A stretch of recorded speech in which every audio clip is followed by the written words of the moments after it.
le soifua whaatala whātu I se whapoponga fo ile nei o Tala Fou le radio Samoa I le amatanga le nei vai aso.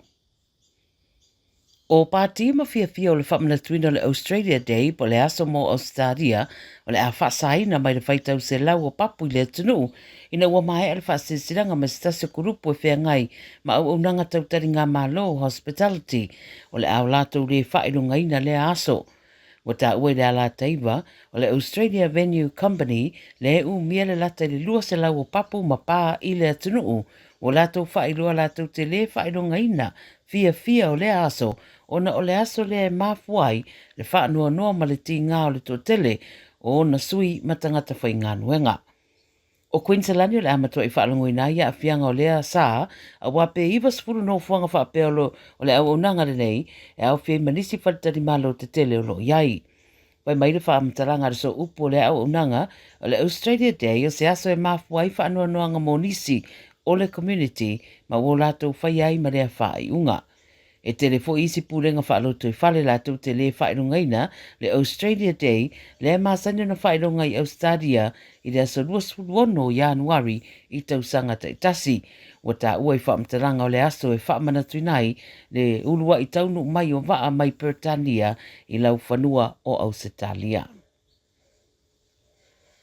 E to alua tangata na maua wa maririu I tono se whale Mornington Peninsula I Victoria I le taiawa na reila wa waliputia ai se pevesi na tura I mai. Whai mai leo le whamtaranga na whailo atu ia I lātou o se kulupo tangata o lo pevesi le tuatusi le Parson Street I le whai tua rai ai whato a tele titi le whai le waweao.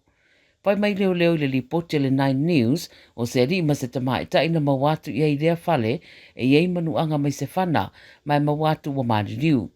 E talitonuina iei se isi ri ina sola e se mai lea whale a e talitonu leo e masani uma I lātou ia. Mo whaasa anei la se vaenga o lea mga ala au wha wau suenga I lea whala me lave. O le aso mua le tau mawhanawhana po le sama I Ausetalia wa vai ai timunga mamafa malolonga whaafua se I no fuanga I New South Wales ma isi tu o Ausetalia.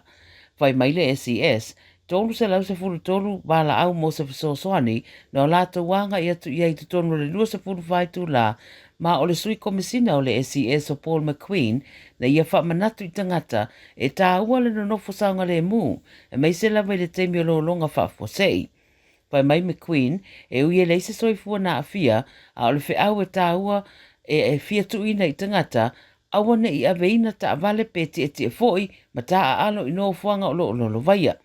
Wa ta ua le sui komisina, e whia whaaftaia foi na I tangata o lo whaatino ngā yo inga tau saunga le mu, ma fo I ai le o nei volunteers I se tūlanga I lamati ai soifua, pe a anga I atu e whaatino ngā ruenga lawe ai.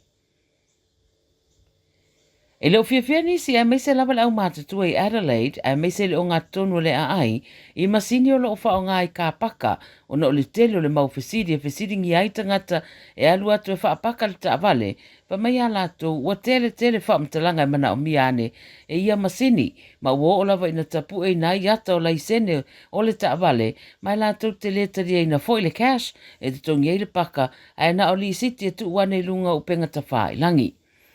Sa fesiringia APC tangata I o lātou whina le mata upule nei, to o tele wa whaelua nei le fia le system wa whao ngā nei I ka paka o na o le tele wa whaamtalanga I mana o miane. O whaatala noanga o le mata upule lunga o penga ta whaelangi, o lo whaelua I le fia o nisi malangolango I le system, peitai o nisi a mese lava I le au mātutua e le fia iai.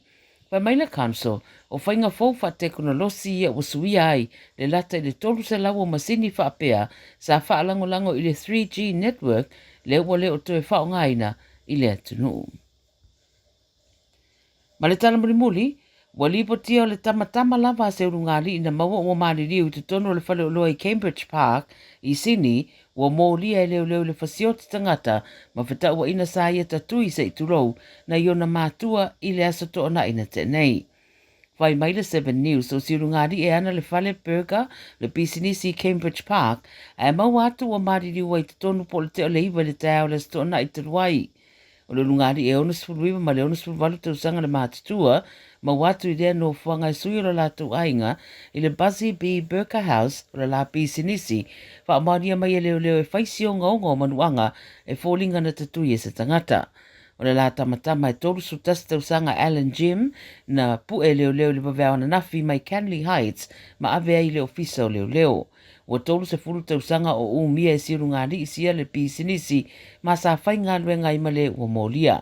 O le lofi atu nei tangata whaatau māsani le Pisinisi a mese wō maainga o sia uru ngāri i ua maririu whao o wha mai senga malo whaanga mō le au whai Pisinisi. O ana nafi na tura i aire wha msinonga i Parramatta le ua mōria ai le i tāro sanga e te tala ia i tua pe i taina wha iloa i lana lo ia o le asila sila i te tāro sanga wha apea pe ato i tūla i lumo le wha msinonga i le tausanga fou. O lo o wha au wau le suenga i le nei wha lawe lawe. Tala ia le radio Samoa mo le nei asonga fua.